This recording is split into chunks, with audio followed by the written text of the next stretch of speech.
beralih ke Kang Maman. Kang Maman, kalau sekarang bisa dikatakan gerilyanya adalah ke kalangan Muslim.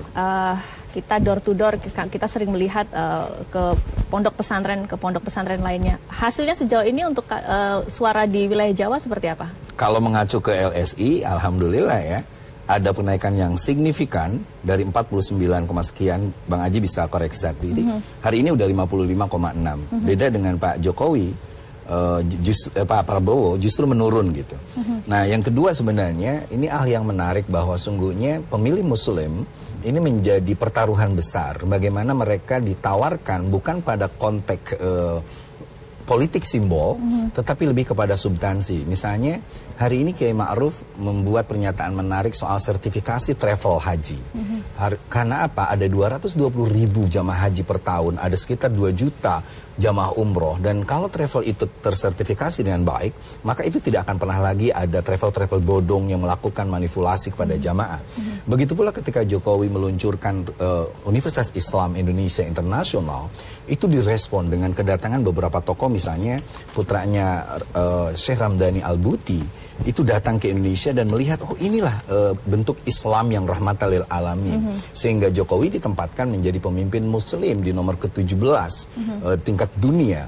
Nah, pola-pola pendekatan kami sekali lagi kepada pemilih Muslim, ke pesantren, diskusi dengan intelektual Muslim dan lain sebagainya, hari ini diletakkan pada 3 konteks sekaligus. Pertama silaturahim, yang kedua adalah silatul fikri.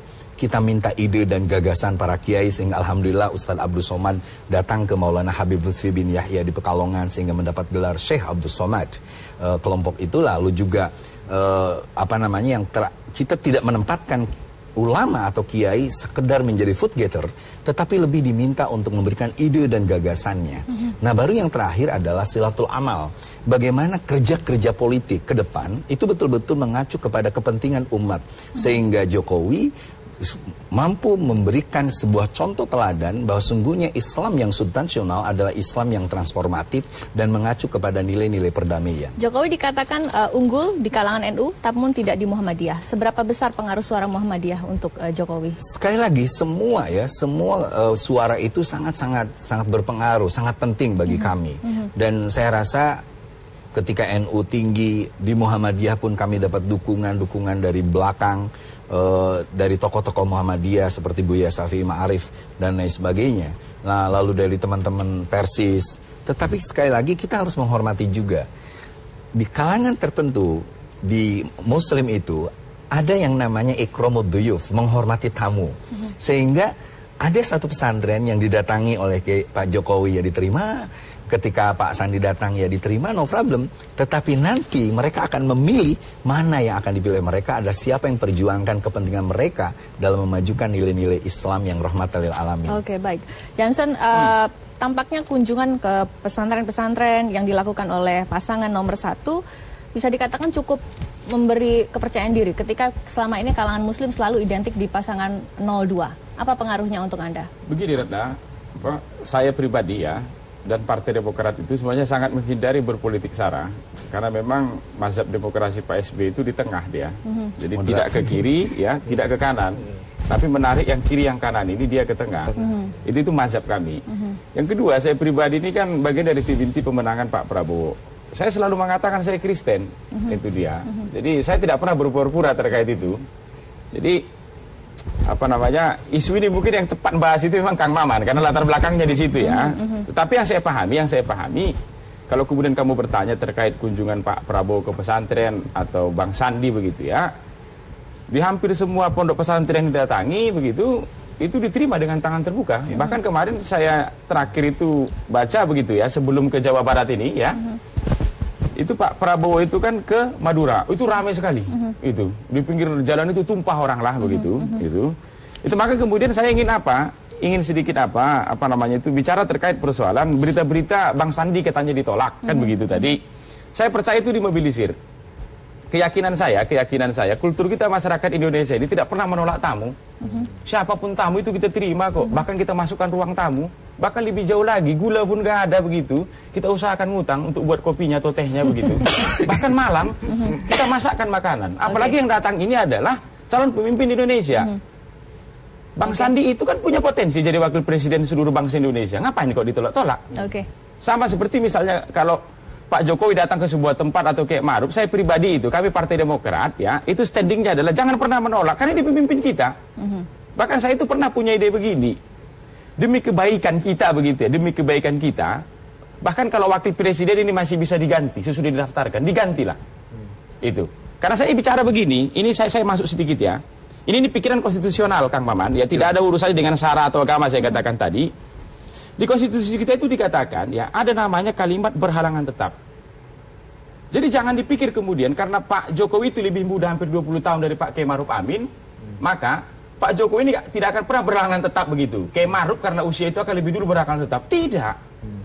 Itu. Kalau Pak Jokowi 5 tahun ke depan di tengah calon berhalangan tetap, yang naik jadi presiden kita itu adalah Kiai Maruf Amin. Baik. Yang naik ini, coba kalian bayangkan di luar sana itu, Kiai Maruf Amin yang jadi presiden kita, itu dia. Beliau ini sudah sepuh. Ini bukan negara Singapura yang penduduk cuma 4 juta orang. Baik. Ini 260 juta, 17.000 pulau, complicated ini. Baik, kita butuhkan pemimpin yang memang segar begitu. Baik, saatnya walaupun Mas saya yakin Kiai Maruf Amin ini saatnya segar Mas Michael, Mas Haji. Tetapi ini bayangan untuk kita, pandangan untuk kita. Sebagai closing statement singkat saja, Mas Haji dulu. Mas Haji, kira-kira apa yang mungkin bisa harus dijaga oleh masing-masing kubu untuk bisa mempertahankan suara lebih baik di Pilpres mendatang? Ya, dari sisa waktu kan masih ada beberapa kegiatan kampanye yang bisa dimanfaatkan.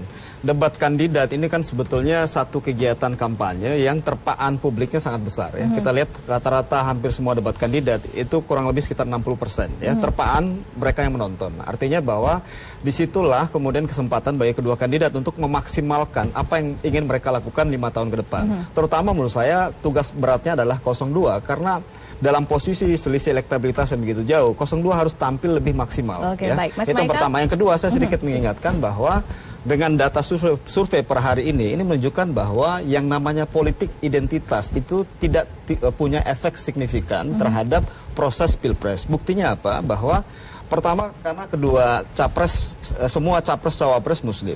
Yang kedua adalah kita melihat bahwa ternyata isu yang kemudian paling kuat pengaruhnya adalah isu-isu yang sifatnya rasional ya.